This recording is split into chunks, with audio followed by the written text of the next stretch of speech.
Hi, I'm Brad Sugars and welcome to Business Basics. Today what we're going to be looking at is about how to get into business for yourself. There's three types of businesses that you can go into, basically. Now, it's not three different industries, it's three different ways to get into business that really need to be understood and explained. And I kind of think that, for most people it's something that's fairly obvious, but until you actually look at it through an experienced business eye or an experienced entrepreneur's eyes, it's actually relatively difficult. You see, one of the biggest challenges with getting into business for yourself is that most people have nothing to compare it to. It's not like you've bought 20 companies and you're going out to compare this one to the previous 20.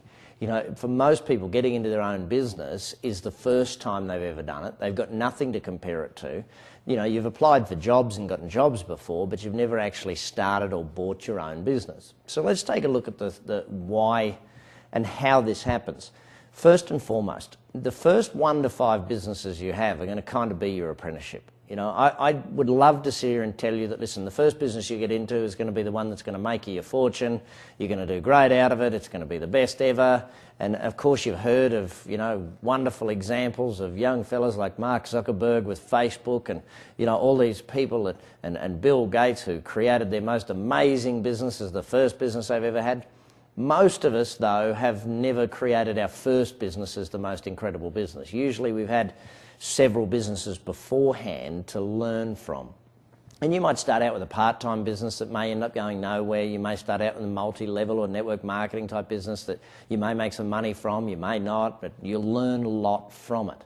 So just remember that sometimes you have to do your apprenticeship, and sometimes your first 1 or 2 businesses may be your apprenticeship. In fact, you might be owning that current business right now where you've made some of the fundamental errors that we can make in business, and it's easier to just move on and do the next one, sell this one, and do the next one than it is to stay with this one. So there's 3 types of getting in: the startup, the setup, and the franchise that we're going to look at.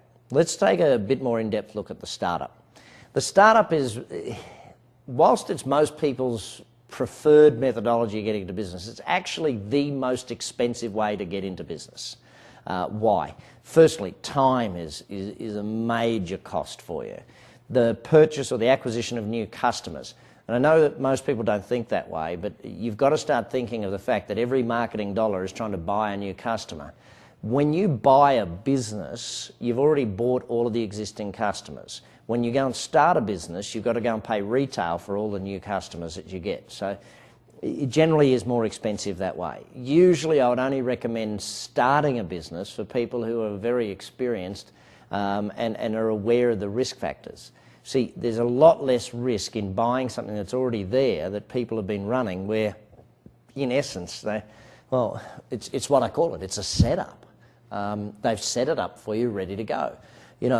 Most of the hard work's already done. They've already built the business, they've already got everything in place, they've already got a bunch of customers, they've done some marketing, a lot of the basics are in play. But in most cases, there's bad management, there's bad marketing, there's bad customer service, or there's stuff that just is not correct, and the way they're doing it is just killing them.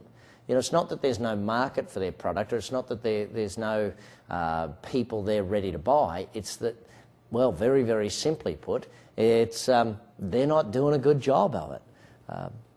It's most cases, by the way, it's run by a technician. In most cases, it's run by, if it's a plumbing business, it's run by a plumber. In most cases, it's just not run by an entrepreneur or a business person that you're obviously learning to be by sitting watching these videos.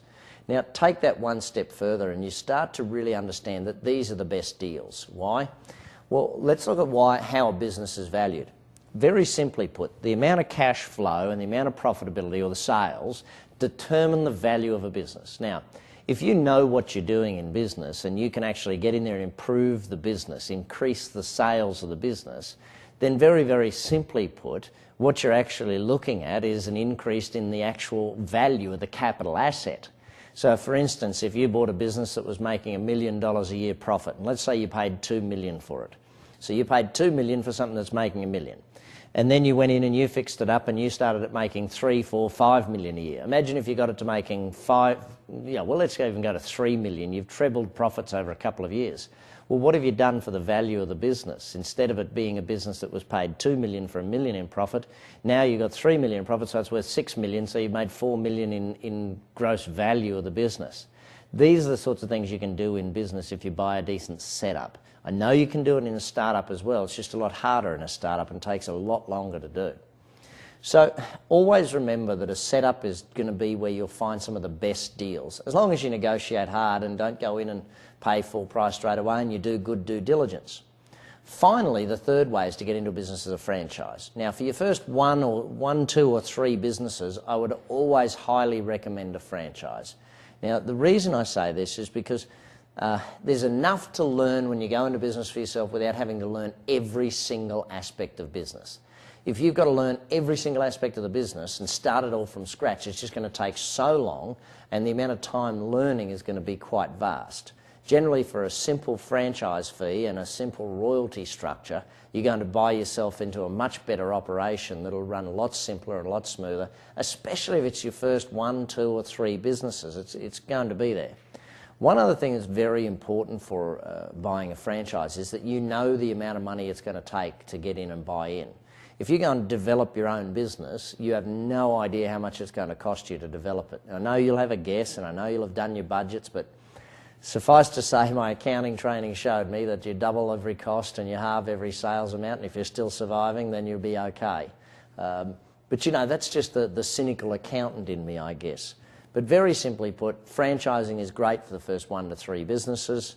Starting a business is great if you're at that high level where you've run a lot of businesses before and you can use other people's time and other people's money. Setups are generally where most people should be getting into business. Don't come and tell me, oh, what industry should I get into? Go and look for a deal. Go and look for an opportunity. You find the deal, you find the opportunity. Read my book, Billionaire in Training, if you want to know more on this one.